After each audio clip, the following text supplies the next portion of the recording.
Marcos 7, 24 a 30. Levantando-se dali, Jesus foi para os termos de Tiro e de Sidom.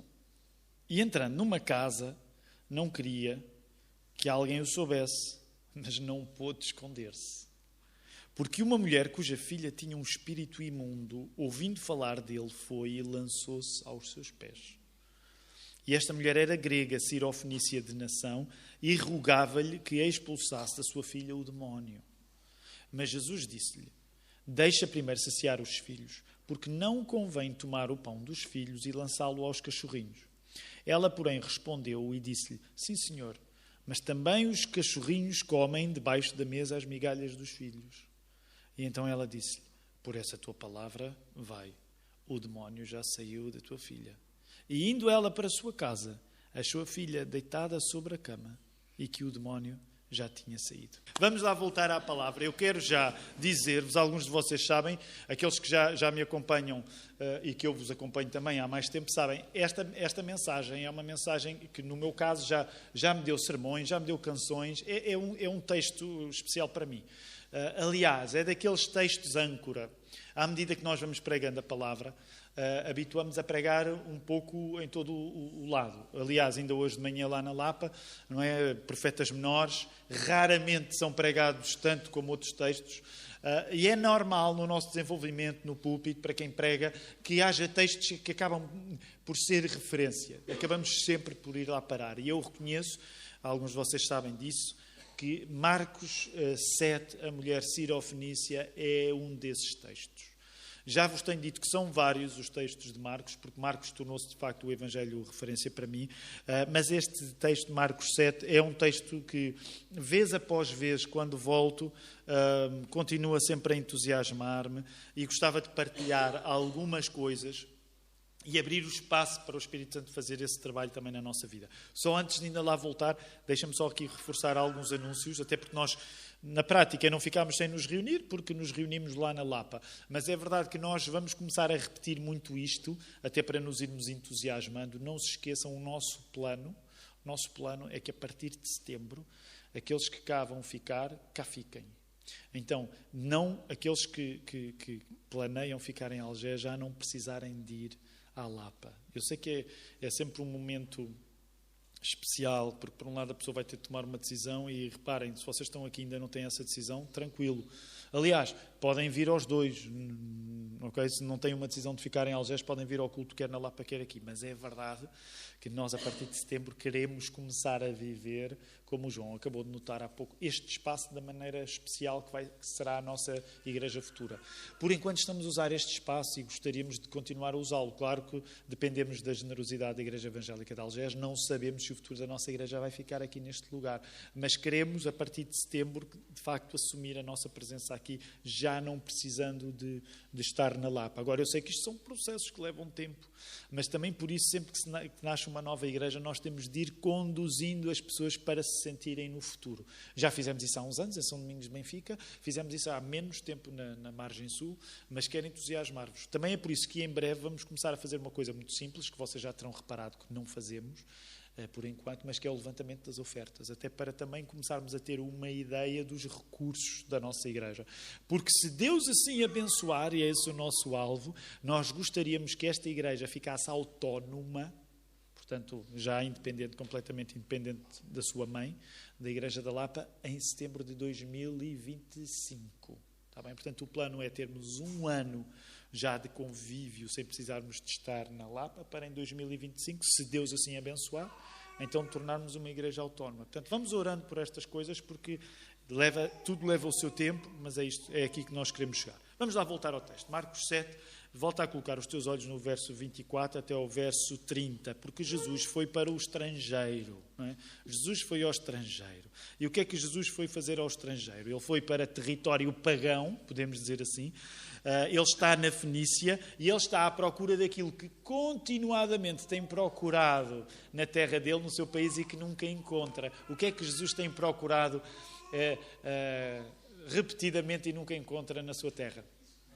Descanso. Jesus procura descanso e não encontra. O comentarista A.T. Robertson descreve o momento assim: havia demasiada excitação no povo, demasiada amargura nos fariseus, demasiada suspeição de Herodes Antipas e demasiada preguiça dos discípulos, impedindo que Jesus permanecesse na Galileia. Repara, é interessante. Havia demasiada excitação no povo, porque Jesus não conseguia ir a lugar nenhum, o povo está sempre excitado atrás dele.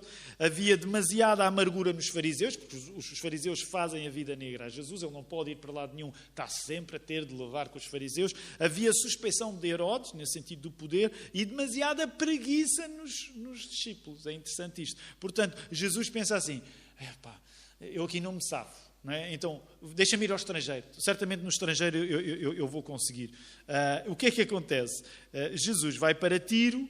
Tiro era uma cidade que seria tão ou mais populosa do que Jerusalém. Não é uma cidade pequena. Portanto, ele não foi para o estrangeiro, para a praia, percebem? No sentido, vou ali para um resort onde não haja muita gente. Não, ele acaba por ir para um lugar que tem muita gente. E Tiro tem uma história nos judeus. Tiro tem uma história para os judeus, porquê? Porque Tiro representava para os judeus uma influência muito negativa que lhes tinha dado no Velho Testamento a pior mulher de todas. Qual é a pior mulher da Bíblia? Jezabel. Portanto, Jezabel é desta região. E é interessante porque Jezabel, ao casar, sendo ela a pior mulher da Bíblia, ela acaba por se encontrar com quem? Com o pior, podemos dizer, o pior rei da Bíblia. Quem é o marido de Jezabel? Acabe. Como o nosso povo costuma dizer, não é? Como é que se diz? Quando se juntam dois maus, como é que se juntam? Junta-se a fome à vontade de comer, é verdade. Porque ainda estava a pensar noutro provérbio. Quem é que chega lá? Só se estraga uma casa, exatamente. Só se estraga uma casa. Nunca ouviram essa expressão? Só se estraga uma casa. Perceberam a ideia? Se o marido for mau e a mulher for má também, só se estraga uma casa. Pronto, se casasse com uma pessoa boa. Se os dois se casassem com pessoas boas, estragavam-se duas casas. Assim só se estraga uma. E neste caso é o que acontece na história de Jezabel e Acabe. Jezabel, sendo uma mulher de Tiro, daquela região, ela tornou-se um dos piores exemplos. E sabem que há aqui um detalhe que é curioso. Quando foi publicado o livro Milagres no Coração, eu, se fosse publicá-lo hoje, acrescentava aqui um detalhe, mas que eu vou chamar a vossa atenção. Ele é mencionado no livro, mas depois não é explorado no sermão. Que é, curiosamente, Jezabel, como é que acaba Jezabel? Estamos aqui a fazer uma derivação, porque estamos a falar de Tiro, a região de onde Jezabel veio. Portanto, Jesus tinha ido para uma região mal afamada, pelo menos pensando na tradição dos judeus a lidar com aquela terra. Como é que Jezabel acabou? Ela acabou comida por cães. Já estás a ver? Ela acabou comida por cães. De um modo tal, eu acho que até na Lapa também já falámos nisso. No final, o que é que sobra de Jezabel? Mãozinhas, pezinhos e cabeça. Não se lembram disso? Mãozinhas, pezinhos e cabeça. É o que sobra de Jezabel. A Bíblia é um livro incrível, não é? É um livro incrível. A Isabel está aqui à minha frente, está a absorver tudo. Isabel, depois vais no carro, perguntas ao papai e à mamãe, conta lá essa história do cadáver. As coisas que as crianças aprendem na igreja.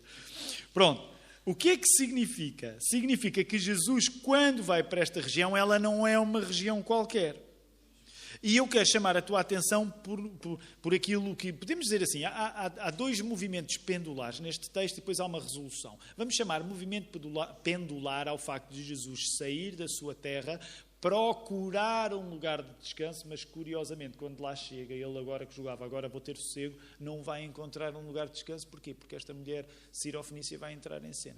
Por outro lado, depois o pêndulo vai na resposta que a mulher Sirofenícia dá a Jesus e o modo como ele responde. Ok? Vamos nos concentrar nestes dois movimentos. Até quando Jesus não quer ter grandes encontros para poder descansar, os encontros vão ao encontro de Jesus.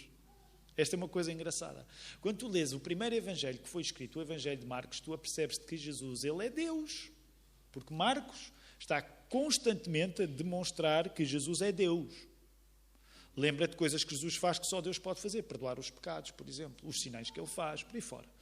Mas, curiosamente, uma das coisas que tu te apercebes quando lês o evangelho é que tu te apercebes que Jesus é homem. E uma das coisas que ele, como homem, tenta fazer e não consegue...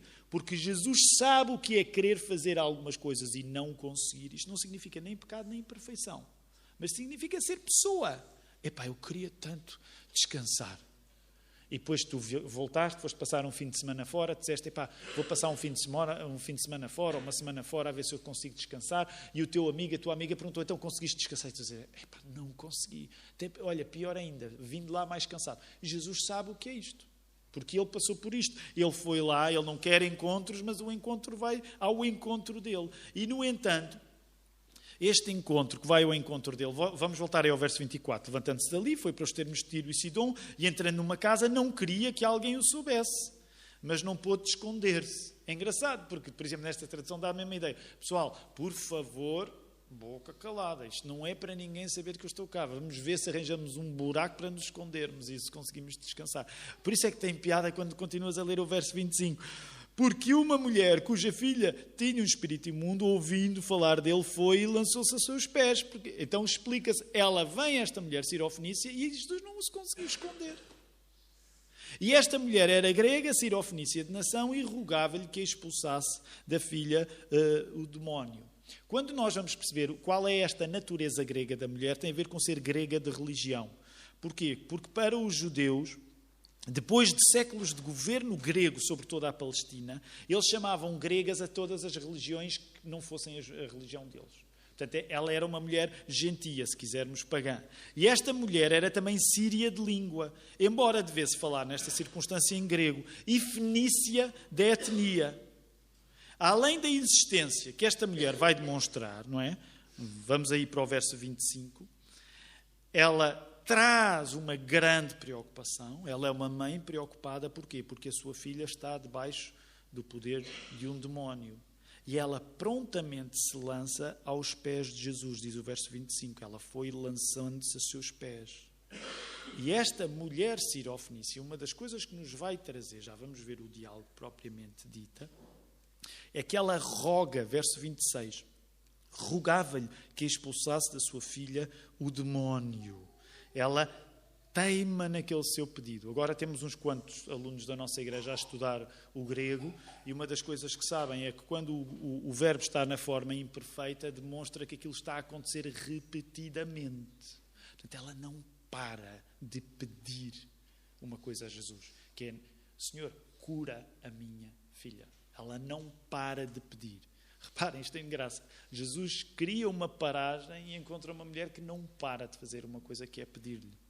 E é impressionante, porque nesse sentido esta mulher faz uma mistura que para nós geralmente nos parece estranha. Reparem, ela lança-se aos pés de Jesus. Nesse sentido ela demonstra o quê? Se alguém se lança aos pés de alguém, o que é que essa atitude significa? Força. Se eu me lançar aos pés de alguém, o que é que significa? Qual é a minha atitude em relação à pessoa à qual eu me estou a lançar aos pés? Eu estou a humilhar-me. Então ela tem aqui uma postura de humildade. Ela prostra-se aos pés de Jesus. Mas, curiosamente, ao mesmo tempo, o verso 26 vai dizer que ela roga continuadamente. Ela não para de pedir. Então, uma das coisas que se combina neste texto, e que muitas vezes nós separamos, é que, por um lado, ela reverencia, mas ela também teima. Outra maneira de nós falarmos nisto é dizermos que esta mulher tem uma carência, mas ela combate. Ela tem uma carência porque ela não deixa de estar aos pés de Jesus, reconhecendo a autoridade que Jesus tem diante de si. Ela vai levar este pedido, mas ela combate pelo pedido que tem. Carência e combate são características que para nós é fácil separar, mas que estão estranhamente juntas na vida desta mulher. E como o texto diz, vamos avançar, verso 27. O 26 diz que ela roga a Jesus que expulsasse da sua filha o demónio. Mas Jesus disse-lhe, verso 27, deixa primeiro saciar os filhos, porque não convém tomar o pão dos filhos e lançá-lo aos cachorrinhos. Aquela mulher estragou a paz a Jesus. Chega lá, prostra-se aos pés, mas não deixa de insistir no motivo. E agora tens o segundo movimento do pêndulo. Primeiro, Jesus queria descansar, não pode porque aquela mulher está lá e faz-lhe um pedido. Mas agora vai para o outro lado, que é esta resposta que Jesus lhe dá. Ser sincero, quando tu ouves esta resposta de Jesus, o que é que te parece? E agora alguns já conhecem este texto, portanto não deem as vossas respostas espirituais, deem as vossas respostas carnais. Quando tu lês esta resposta de Jesus, o que é que tu pensas? Faz-te conta que isto não era a Bíblia. Estás a ler o livro e ouvias esta resposta de Jesus, o que é que tu pensavas? Hã? Que arrogância por parte de quem? Sim, porquê? O que é que parece que Jesus está a dizer? Sai fora, é. Desculpa.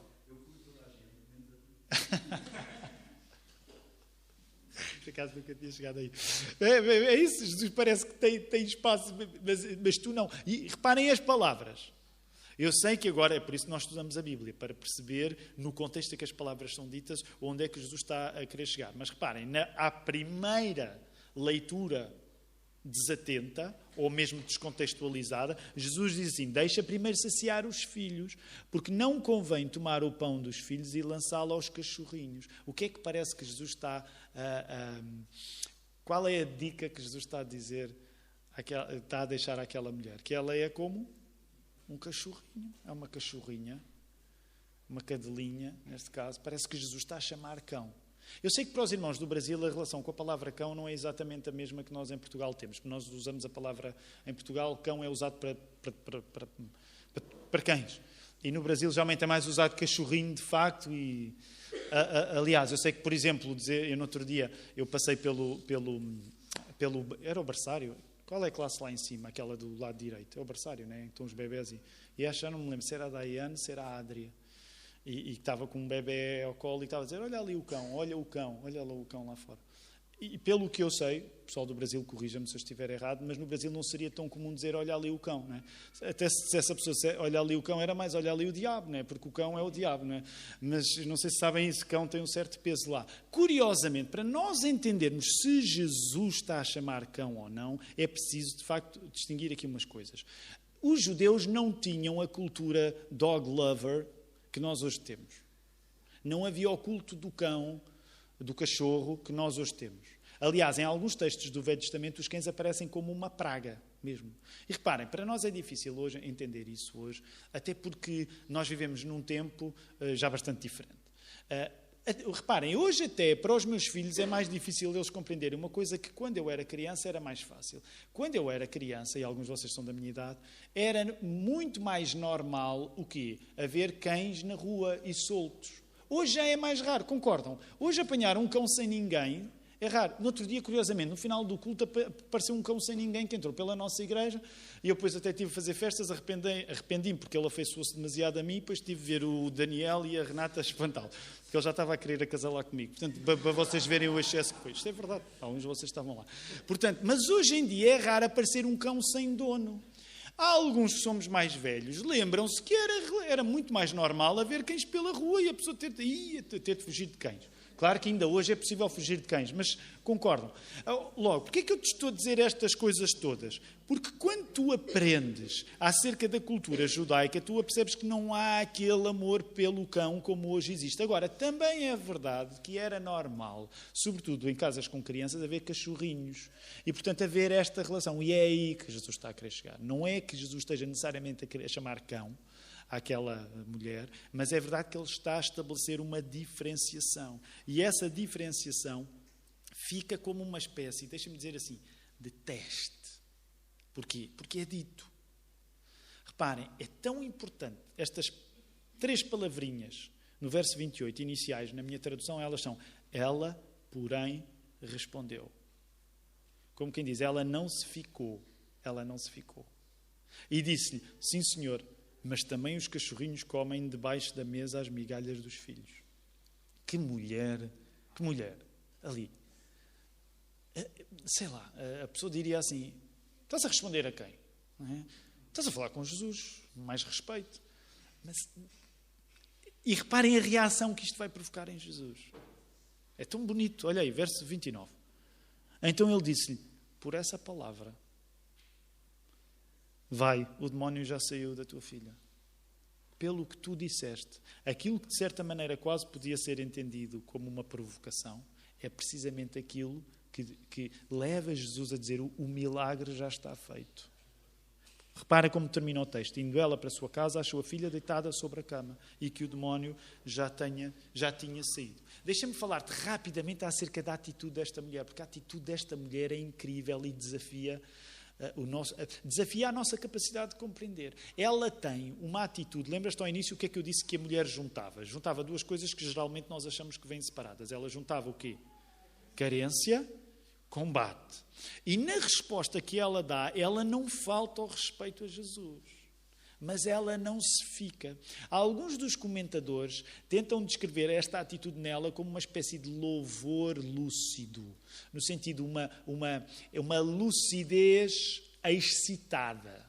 Coisas que nós geralmente separamos, que vêm junto, que é, ela sabe que está numa circunstância, vamos dizer assim, de vida ou de morte. Ela está a falar com a pessoa diante da qual se dobrou, mas ela não se fica. Ela tem uma atitude de prestar honra a quem vale mais do que ela. Senhor, chamou-o de Senhor. Não significa que ela necessariamente tinha uma compreensão teológica que Jesus Cristo era o Filho de Deus, não sabemos. Mas ela chama-o de Senhor, mas ela não se fica. Ela não se deixa assenhorear pela aparente nega que Jesus lhe dá. A aparente negativa que Jesus lhe dá não é uma razão para ela se calar. Ela louva, reconhece que precisa daquele Senhor, mas ela excitadamente responde. E isso é incrível. Porquê? Porque o texto vai mostrar que Jesus é sensível à lucidez excitada daquela mulher. Jesus mostra-se sensível. E por causa disso, nós vemos que ela consegue o desejo para a sua vontade. Ela consegue ter a sua vontade atendida. Sabem porquê que, uma vez mais, este texto é tão útil para nós?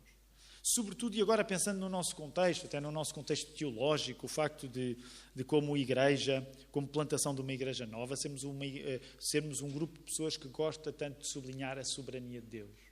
Mas uma das coisas que eu quero que tu compreendas é que a soberania de Deus, e o Evangelho de Marcos já te tem estado a demonstrar isto, a soberania de Deus não é uma razão para as nossas vontades serem fracas. Soberania de Deus não é razão para fatalismo. Soberania de Deus não é razão para quem crê nele se ficar. Pelo contrário, Deus faz a sua vontade acontecer diante da vontade daquela mulher que não se deixou domar pela aparente negativa. Já estás a perceber onde eu vou chegar? Até porque, de certa maneira, este texto é, em grande parte, o texto que, por exemplo, na publicação do livro, a partir dos estudos, lhe deu o título, a ideia de que aquela mulher tem um milagre concedido, porque ela, de certo modo, ela já o trazia no seu coração. E ela já trazia uma convicção que a levou a lutar pelo seu próprio milagre. E isto não é contra o facto de ser Deus soberano em todas as coisas, mas significa que Deus usa a nossa vontade. E por isso eu queria aplicar rapidamente este texto em três passos. Em primeiro lugar, aprende com esta mulher sirofenícia algumas coisas acerca de como deves relacionar-te com Jesus. Tu dependeres de Jesus, como aquela mulher arriscou depender, não é desistires das tuas próprias necessidades. O que é que eu quero dizer com isto? Nós não desistimos das nossas necessidades quando vamos ter até Jesus. Nós não desistimos, nesse sentido, de nós quando vamos ter até Jesus. E aqui deixa-me citar-te uma frase do pastor Tim Keller, que já partiu o ano passado, mas que tem um livro muito interessante acerca do Evangelho de Marcos, que é King's Cross.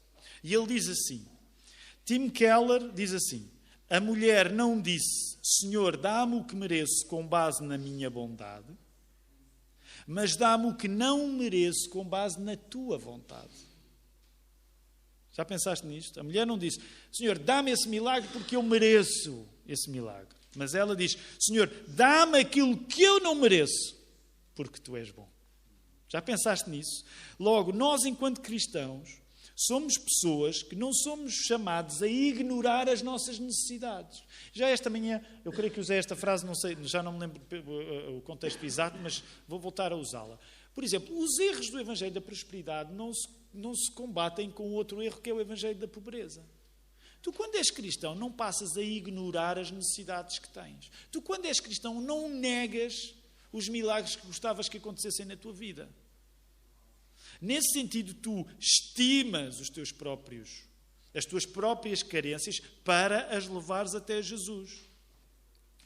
Deixa-me usar até uma palavra que nem é uma palavra que eu gosto especialmente, mas este texto levou-me lá. O tipo de autoestima que Deus nos pede não é uma desvalorização da nossa vontade ou das nossas necessidades, mas é uma valorização das nossas necessidades e vontades a partir de Jesus. Eu não gosto especialmente da expressão autoestima, mas vou usá-la aqui.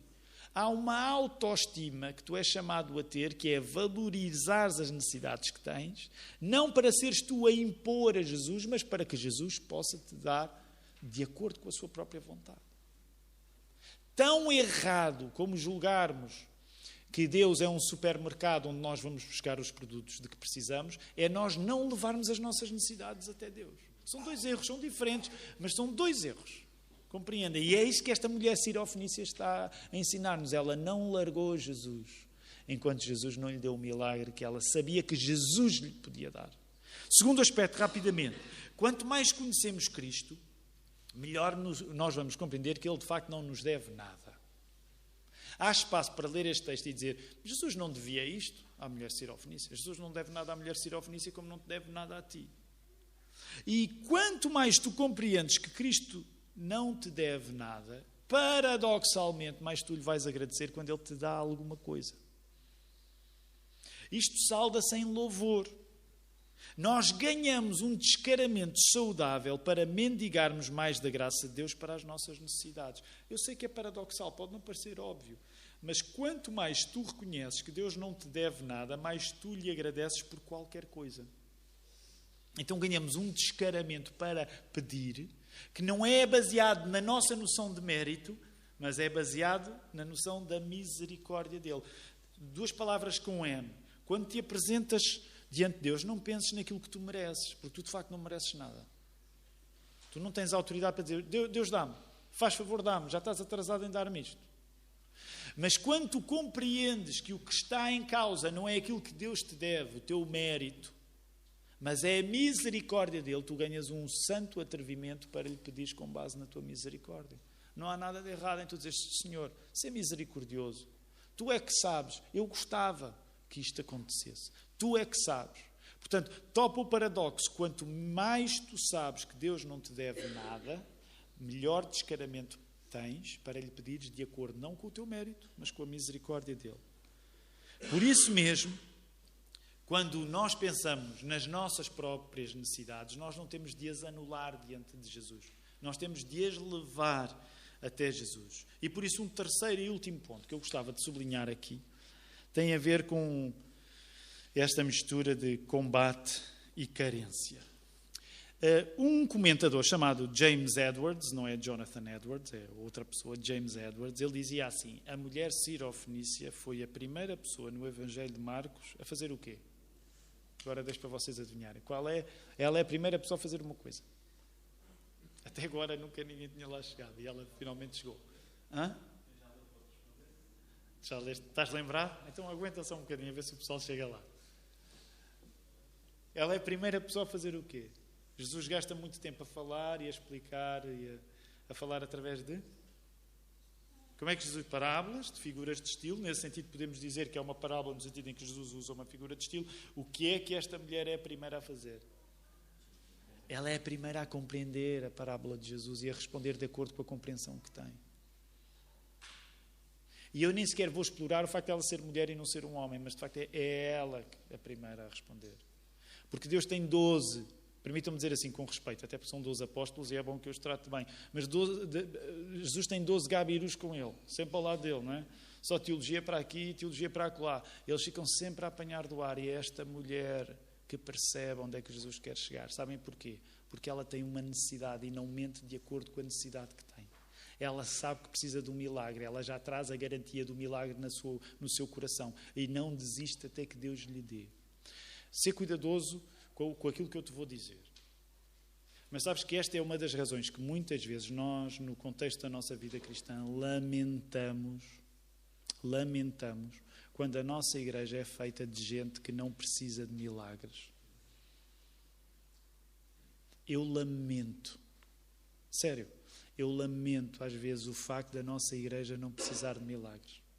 Eu lamento às vezes o facto de nós na nossa igreja estarmos cheios de certezas e não temos nada para pedinchar a Jesus. Sabes porquê? Porque muitas vezes as pessoas que seguem este padrão de estarem sem necessidade de milagres são curiosamente aquelas que nunca entendem o que Jesus quer dizer. E esta mulher, lembra-te de uma coisa, ela veio de onde? Estamos ali a falar de Tiro e Sidom. Ela é da terra de Jezabel. Curiosamente, Jezabel, a pior mulher de sempre no Velho Testamento, que acabou comida por cães. Ela própria, ao falar com Jesus, ela ouve a ideia dos cães. Esta mulher, e era isto que eu não sabia na altura, já devia ter posto isto no livro, mas na altura escapou-me. Esta mulher é Jezabel redimida. Nesse sentido, é Jezabel redimida. Porque não é comida por cães, mas ao ser comparada a um cachorrinho, ela tem aquilo que Jezabel não teve. E isto é uma coisa que nos deveria impressionar. Gostava de terminar dizendo-te isto. Pior do que precisar de milagres, pior do que precisar de milagres, é não precisar deles. Ok? E isto só sublinha que o maior milagre de que nós precisamos todos é o milagre no coração. É o milagre do arrependimento. Que o Senhor nos ajude. Vamos orar. Obrigado, Senhor, por este dia, por esta primavera, mais tímida ou menos. Ela vem dos teus braços e nós a recebemos, Senhor. Senhor, obrigado por este dia de domingo. São dias preenchidos. Senhor, em particular, nós voltamos a lembrar a nossa irmã Noemi, que Tu lhe possas dar as melhoras de que ela precisa. Também oramos de um modo especial pela Késia nos últimos dias da sua gravidez, que Tu sejas com a chegada da Doménica, Senhor. Senhor, nós pedimos-Te pela semana que temos pela frente, sendo essa a Tua vontade, que seja uma semana que case bem com tudo aquilo que nós estamos a viver hoje, no dia de domingo, e por isso permite que tudo aquilo que foi dito, vindo da Tua palavra, habita em nós para nos fortalecer para uma semana de testemunho, de nós falarmos de Jesus, sobretudo a quem não Te conhece, Senhor. Nós queremos pedir essa coragem e esse cuidado também. Nós pedimos estas coisas todas em nome do nosso Senhor Jesus. Amém.